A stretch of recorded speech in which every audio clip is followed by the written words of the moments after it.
New comic book day is almost here, so it's time to take a look at the books coming out so I can tell you what's on the pull list.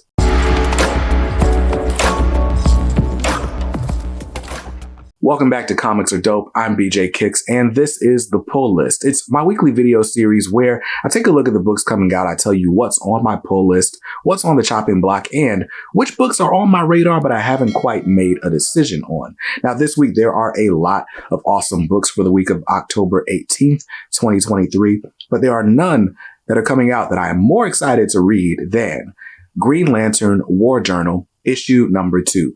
Green Lantern War Journal, written by Philip Kennedy Johnson with art by Montos. This is following the story of John Stewart. At some point, after the Jeffrey Thorne run. I don't know how long it's been. We don't quite know. But if you read Jeff Thorne's run on Green Lantern, then you know that by the end of it, John Stewart had become an ascended being, the Emerald Knight, the greatest Green Lantern ever. Or at the very least, the most powerful Green Lantern ever. He doesn't even need a ring. He is the ring. He is the construct. Like, unimaginable feats is what John Stewart is capable of.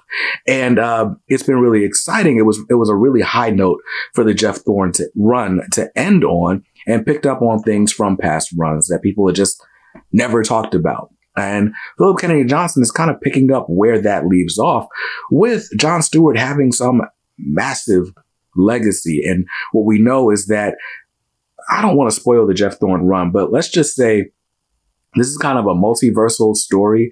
It exists in multiple worlds, even though it's not different people somehow. I'll just let you read to find that out. But anyway, something John Stewart did in the past is coming back to bite him. And what sucks about that is John Stewart is trying to leave life as a Green Lantern behind. He's very much like a soldier in peacetime, and he's trying to just not daydream about war all the time, but somebody is bringing the fight to him. Issue 1 admittedly didn't feel like an issue 1 because PKJ has been kind of sowing the seeds of this in like 4 different issues. We had backup stories in each of the Green Lantern issues so far, or at least in the first 3 of Jeremy Adams' run. But then we also had that Dark Crisis Worlds Without a Justice League Green Lantern one-shot that kind of picked up on a little bit of what's going on here as well. But basically, we know John Stewart is fighting versus the Revenant Queen. The Revenant Queen is trying to get revenge for something that John Stewart did in the past.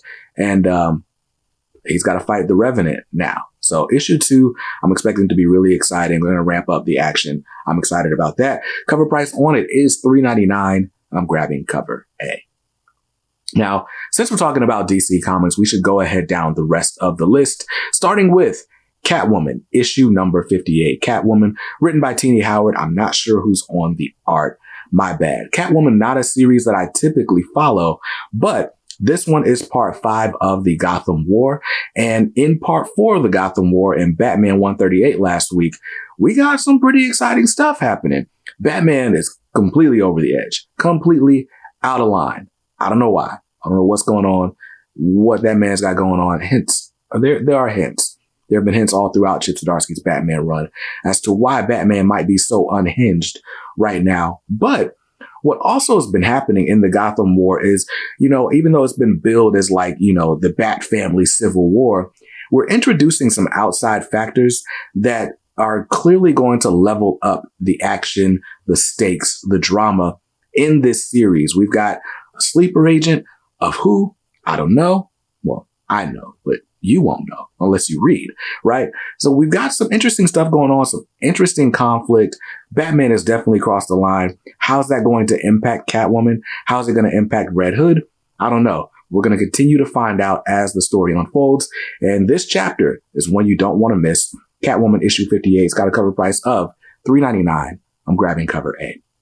And the next book on the DC Comics pull list is Cyborg, issue number 4. Cyborg, written by my guy Morgan Hampton with art by Tom Rainey, has been really, really awesome. Cyborg, or Victor Stone, has had to deal with his anger, with his daddy issues, and it has been all up front in his face because his dad's been resurrected. How's he been resurrected? Through the power of AI, as Common once said. Anyway, he's resurrected through AI. Who's behind this company that's resurrected him? And what do they want with Silas Stone's technology? You got to find out. Vic is fighting for it in issue 4 of Cyborg. And that is out this week with a cover price of $3.99. I'm grabbing cover A. And next book on the DC Comics pull list is Nightwing, issue 107. Nightwing, written by Tom Taylor, art by Bruno Redondo. Can't even lie. I don't think I'm caught up on Nightwing. If I was, I would remember. And I just haven't really been reading Nightwing as of late. It's not even that it's bad. It's just not been like outstandingly great to make me want to keep running back to it. But I trust Tom Taylor, and I always love like the random gimmicks they do with this series. And I remember the gimmicks more than I remember the story, which I guess is an issue. It's probably not the best thing for a book, but they got my attention enough. And this time around, they got a romance novel cover. Why is Nightwing dressed like a pirate? I don't know, but we'll find out.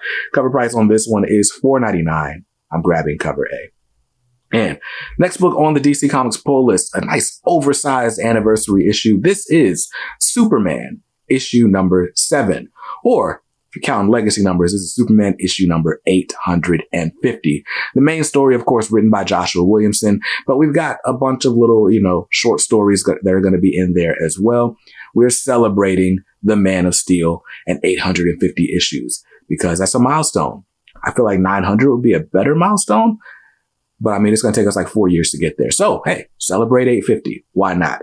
Because it's an oversized issue with a few more backup stories than normal. This one's got a cover price of $5.99. I'm grabbing cover A. By the way, I've been really enjoying Superman. So Superman, we got this new dynamic with Lex Luthor. We got this time period where Lex wasn't always trying to be a villain.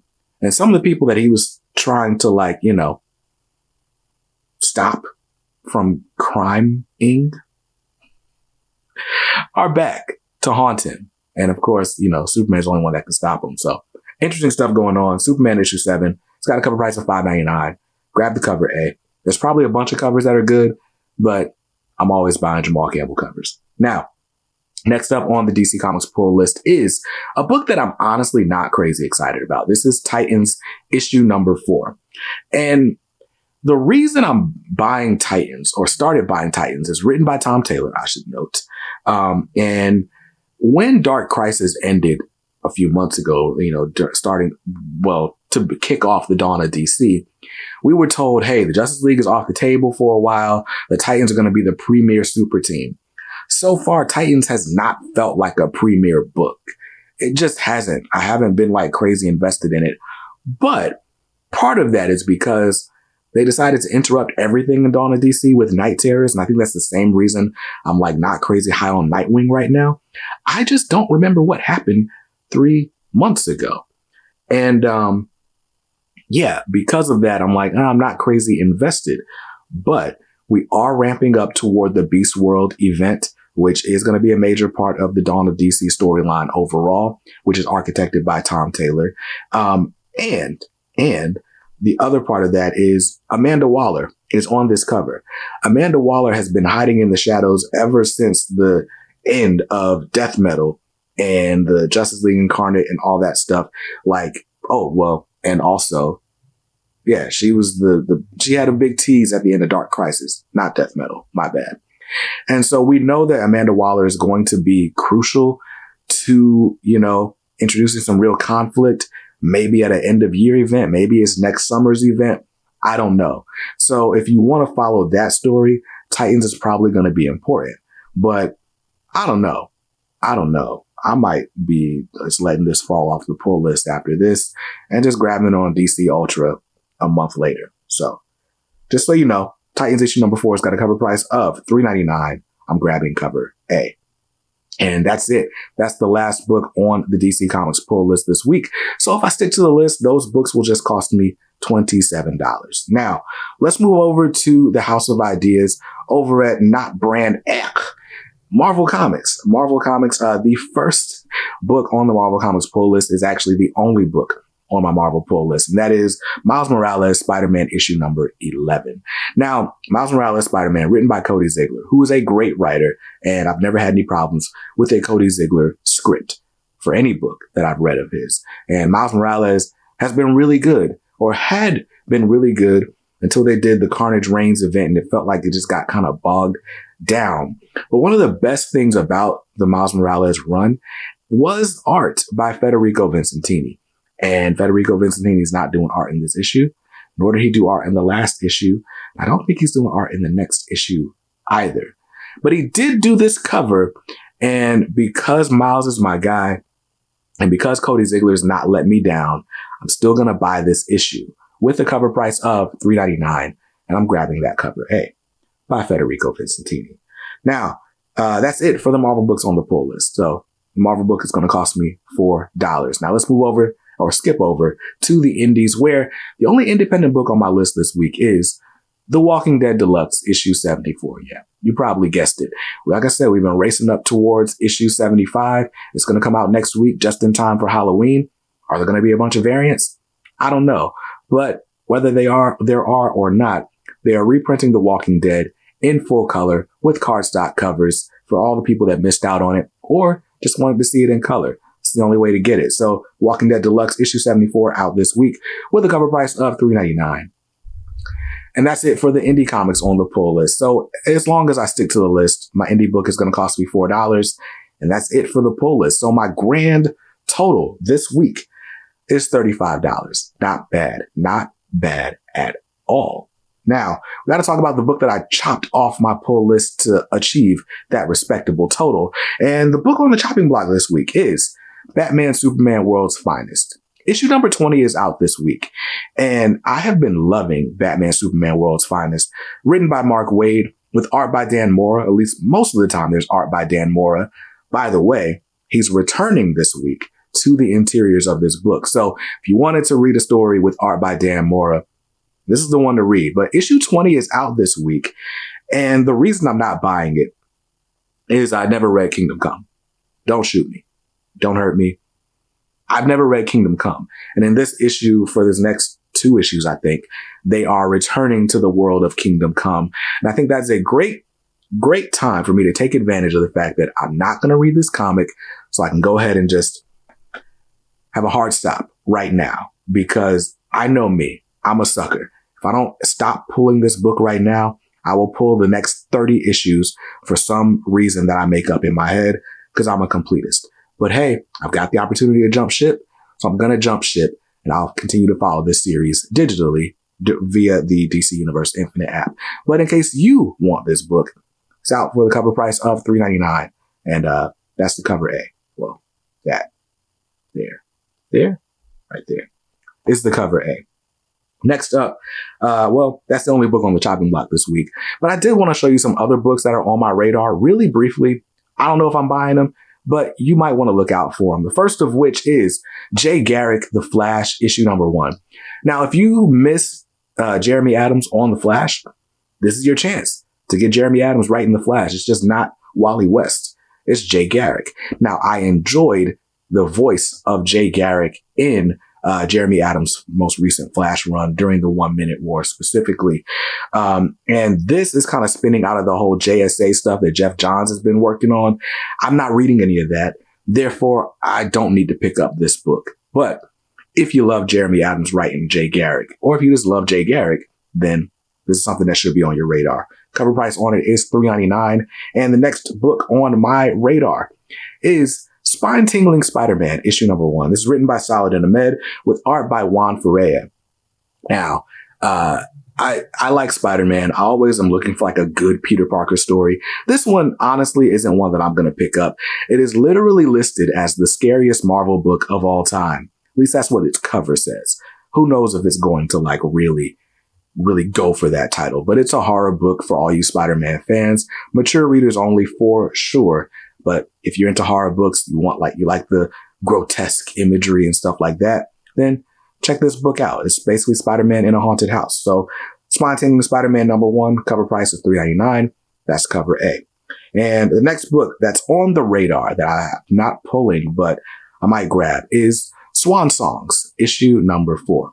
Swan Songs is a anthology type series by W. Maxwell Prince. Each issue is basically a one and done issue, detailing how people feel at the end of something. This one is a guy who just got out of prison and is obsessed with Mad Libs.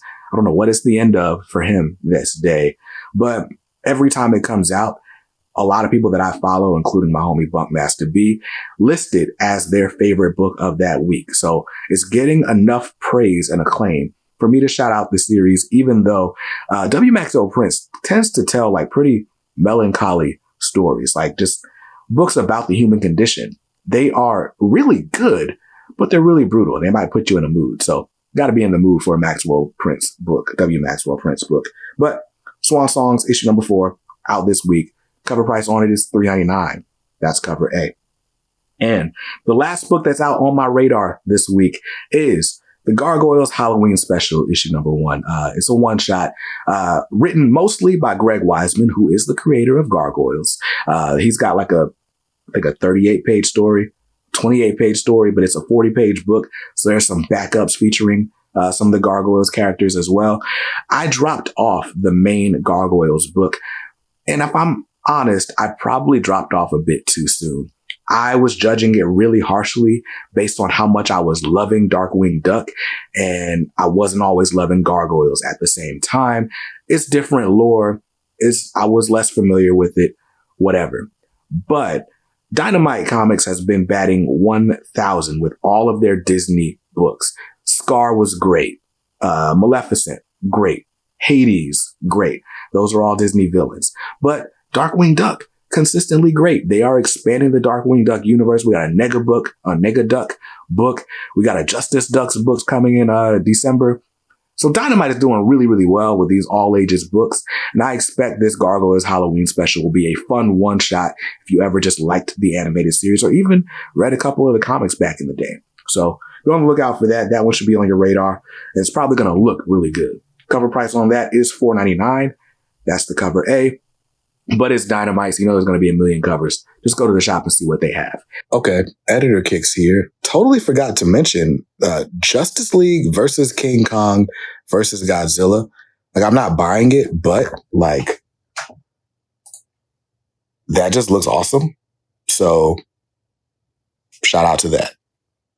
And those were all the books that are on the radar this week that you should be keeping an eye out for, depending on your sensibilities. Now that I've told you what I'm buying and giving you some other recommendations, I'm going to go ahead and head out of here. But before I do, I got to give a huge thanks to the channel family, everybody that makes videos on this channel possible. Really appreciate you guys. Literally could not do this without you. So I will see you guys in another video real soon. Until then, stay safe, stay awesome, and read something dope today. Peace.